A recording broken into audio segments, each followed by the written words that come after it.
नमस्कार साथियों, न्यूज़ दुनिया चैनल पर मैं नीरज शर्मा। आप सभी साथियों को दीपावली, गोवर्धन पूजा की और भाई दूज की हार्दिक शुभकामनाएं। साथियों, आज मैं जो चर्चा आप लोगों से करने वाला हूं, उस चर्चा में मैं सहारा रिफंड पोर्टल से जुड़ी जो सुनवाई होने जा रही है, उस पर मैं आप लोगों के बीच में इस वीडियो के माध्यम से आया हूं। साथियों, सहारा रिफंड पोर्टल जो केंद्र सरकार सुप्रीम कोर्ट के आदेश पर लेकर आई, जिस अनुपात में निवेशकों को पैसा मिलना चाहिए था, उस अनुपात में निवेशकों को पैसा नहीं मिल पा रहा। और दूसरी चीज़ ये है कि लोग अपेक्षाएं पाल लेते हैं कि हमारा भुगतान होगा, और जिस तरह से सहकारिता मंत्रालय और देश के गृह मंत्री अमित शाह जी ने देश को भरोसा दिलाया था और 45 दिनों में उन्होंने भुगतान की बात की थी, लेकिन ज़्यादा ज़रूरत से ज़्यादा अपेक्षाएं पालने पर जब उसका रिजल्ट अपने मन मुताबिक नहीं आता है तो दर्द होता है। और दर्द किस तरह आज निवेशकों के पीड़ा के रूप में आगे आ रहा है, उसको मैं महसूस कर रहा हूँ। सहारा रिफंड पोर्टल, जिसकी मियाद मार्च 2024 तक थी, जिसको सहकारिता मंत्रालय ने सुप्रीम कोर्ट में गुहार लगाकर उसको एक्सटेंशन उसका दिसंबर 24 तक बढ़ाया, और पुनः उससे जुड़ी सुनवाई 8 नवंबर को होने वाली है। और 8 नवंबर में इस रिफंड पोर्टल से जुड़ी समय अवधि पर भी आगे बढ़ाने के लिए सहकारिता मंत्रालय आग्रह करेगा। मार्च 2023 के बाद में जो खाते हैं उनका क्या होगा, ज्वाइनिंग पॉइंट और जो डेफिशिएंसी आ रही। देखिए, कई लोग आज ये प्रसारित कर रहे हैं कि सहारा रिफंड पोर्टल पर भुगतान की जो समय सीमा है और भुगतान जो देने की बात है वो 2.5 लाख रुपए तक आगे बढ़ाई जा रही है। तो अभी ये कहना जल्दबाजी होगा, लेकिन मैं इतना ही कहूँगा कि इस रिफंड पोर्टल पर कोई निश्चित क्राइटेरिया नहीं है, कोई गजट नोटिफिकेशन नहीं है कि 10,000 भुगतान पाने वालों का क्या दायरा है, उनकी डेफिशिएंसी स्वतः ही खत्म कर दी गई, उनको भुगतान मिला। क्या देश के सभी 10,000 निवेशकों का पैसा जमा था, क्या उनको पैसा मिल गया? इस पर कोई स्पष्ट राय सहकारिता मंत्रालय की नहीं। आज जिन लोगों को 50,000 रुपये तक की राशि या उससे कम की राशि मिल रही है, उस पर भी कोई पारदर्शिता नहीं है कि क्या क्राइटेरिया है कि आप 50,000 तक के ही निवेशकों को 50,000 मिलेगा, या फिर उससे अधिक अमाउंट वाले लोगों को 50,000 की राशि मिलेगी। उस पर भी कोई क्राइटेरिया नहीं है। आज डेथ कर गए लोगों को पैसा कैसे मिलेगा? आज MIS का पैसा, MIS में जो निवेश किया वो भी तो सोसाइटी के खाते थे, तो उसकी अनदेखी जमाकर्ताओं की आज क्यों कैसे सम्मानित सुप्रीम कोर्ट और सहारा रिफंड पोर्टल कर रहा है। आज इस पर भी चर्चा करने की जरूरत है, इस पर भी बात करने की जरूरत है, लेकिन इस पर कोई आज बात करने के लिए तैयार नहीं है। क्या वो सोसाइटी के जमाकर्ता, क्रेडिट कोऑपरेटिव सोसाइटी के जमाकर्ता नहीं है? क्या वो आज सहारा के भुगतान से पीड़ित नहीं है? क्या उनकी पीड़ा आज सहकारिता मंत्रालय और सरकारों को दिख नहीं रही?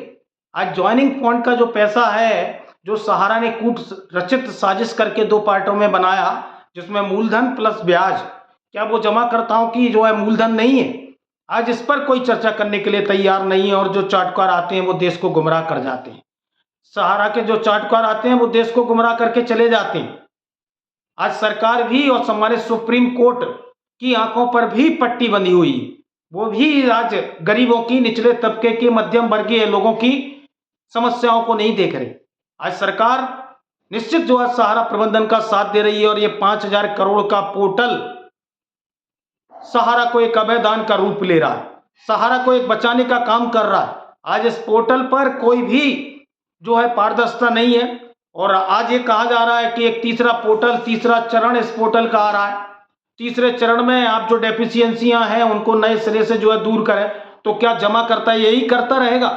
क्या जमा करता इसी तरह पोर्टल खेलता रहेगा और अपने पैसे पाने के लिए वो ऑनलाइन कंप्यूटर सेंटरों पर जाकर पैसा खर्च करता रहेगा?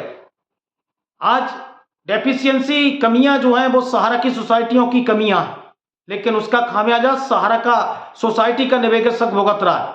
आज आपको बोला जा रहा है कि आप रीसबमिशन करो, रीसबमिशन करने के बाद फिर आपको डेफिशिएंसी आ जाती है। क्या जमाकर्ता यही करता रहेगा?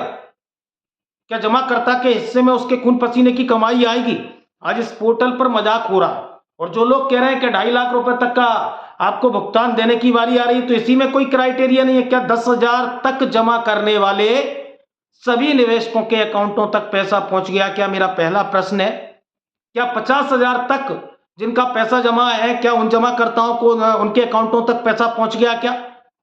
आप क्या सिद्ध करना चाह रहे हैं? एक तरफ से आपको सभी जमाकर्ताओं को भुगतान देना था, आज आईटीआर पर जो है कॉपी मांगी जा रही है जिन लोगों का 5 लाख के ऊपर है, क्या वो सहारा के जमाकर्ता नहीं है? क्या उनका हक नहीं बनता कि अगर ये 10,000 या 50,000 की राशि उनको मिल रही है, तो क्या वो 5 लाख के ऊपर जमा करने वाले लोग, क्या वो इस देश के नागरिक नहीं है? क्या वो गुनाहगार हैं?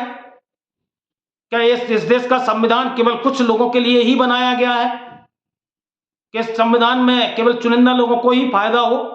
क्या वो भारतीय नहीं है? उन्होंने इस देश के संवैधानिक दायरे में रहकर इस देश के नियम कानूनों का पालन करते हुए, इनकम टैक्स के नियमों का पालन करते हुए उन्होंने पैसा जमा किया। आप आईटीआर की कॉपी मांग रहे हैं। हम किसोप के जमा करता थे और कई स्कीमों से परिवर्तित करते हुए हमें वर्तमान में सोसाइटी में लाया गया। हमारे कमीशन की एफडी बनाकर जो है सोसाइटी में इन्होंने 2 पार्टों में बनाई। हम कहां से उसकी आईटीआर की कॉपी लेकर आएंगे आज? लेकिन सहारा की सोसाइटी ये बताने के लिए क्यों तैयार नहीं है? लेकिन आप लोगों के लिए मजाक हो रहा है। आज आप लोगों को दिग्भ्रमित कर रहे हैं। आप लोगों से बोला जा रहा है कि अब 2.5 लाख रुपए का पोर्टल आ गया, 5,000 करोड़ रुपए आप बांट नहीं पाए 15 माह में। 88,700 करोड़ रुपए प्रिंसिपल अमाउंट है, और इतना अमाउंट का इस पोर्टल पर क्लेम हो चुका है, जिसमें अब ब्याज की कोई बात नहीं हो रही, ब्याज की कोई गणना नहीं हो रही। क्या निवेशकों का पैसा नहीं है? और जो ज्वाइनिंग पॉइंट पर आज बात नहीं हो रही, वो सहारा उस पैसे को खाना चाहती है, और सरकार और सहकारिता मंत्रालय उसको जो है ये पैसा खाने में मदद कर रहा है। आज क्यों जो है सुभाष रेड्डी जी 15 लाख रुपए महीने सैलरी ले रहे हैं, गौरव अग्रवाल 5 लाख रुपए महीने सैलरी ले रहे हैं, लेकिन ये 15 महीने में करोड़ों रुपए ले चुके। आज निवेशकों को क्या मिला? आज एजेंटों को क्या मिला? आज 10,000 की राशि नहीं मिली। चुनिंदा उंगलियों पर गिनने लायक लोगों को जो है इस रिफंड पोर्टल से पैसा मिला, लेकिन जो निवेशक जिसने आज सरकार ने लाइसेंस दिया उस पर भरोसा करके सहारा के ऑफिसों में जमा किया, आज जब भुगतान मांगा जाता है तो बोलते हैं कि आप सुप्रीम कोर्ट जाइए। आज इस पोर्टल से केवल और केवल सहारा मैनेजमेंट बच रहा है। आज गरीबों की, बेटियों की आज दीपावली बीत गई, सागल चालू होने वाले हैं, बेटियों की शादी कैसे होगी? लोग इलाज नहीं करवा पा रहे, लेकिन इस पोर्टल से केवल और केवल समय खींचने का काम हो रहा है। 5,000 करोड़ में आप 1,000 करोड़ नहीं बांट पाए, और उसके बाद में ये पोर्टल जो रिटायर्ड जज हैं रेड्डी जी, उनको तो एक कमाई का जरिया बन गया, गौरव अग्रवाल को तो कमाई का जरिया बन गया, और ये निवेशकों की खून पसीने की कमाई थी जो आज रिटायर्ड जज अपने सैलरी के रूप में ले रहे हैं। अब देखिए 8 तारीख को जो है इस रिफंड पोर्टल से जुड़ी सुनवाई है, क्या निकलता है। और सुप्रीम कोर्ट से भी ज्यादा उम्मीदें लगाना जो है बेकार है, क्योंकि ज्यादा उम्मीदें लगाते हैं और जब वो उम्मीदें टूटती हैं तो दुख होता है, क्योंकि सुप्रीम कोर्ट भी आपकी पीड़ा को देखने और सुनने के लिए तैयार नहीं, क्योंकि न्याय के मंदिर पर भी आंखों पर पट्टी बंधी है। इस देश के गरीबों के साथ में उनकी बात को सुनने के लिए आज सुप्रीम कोर्ट भी आसानी से तैयार नहीं है, और तारीखों के फेर में उलझा रहा है। आज कैसे गरीबों को न्याय मिलेगा? अब देखते हैं 8 तारीख को जो है सहारा रिफंड पोर्टल से जुड़ी सुनवाई है, आप लोगों को क्या मिलता है और आपके हिस्से में क्या होता है। जुड़े रहें न्यूज़ दुनिया नीरज शर्मा के साथ में, और बहुत बहुत धन्यवाद, आभार।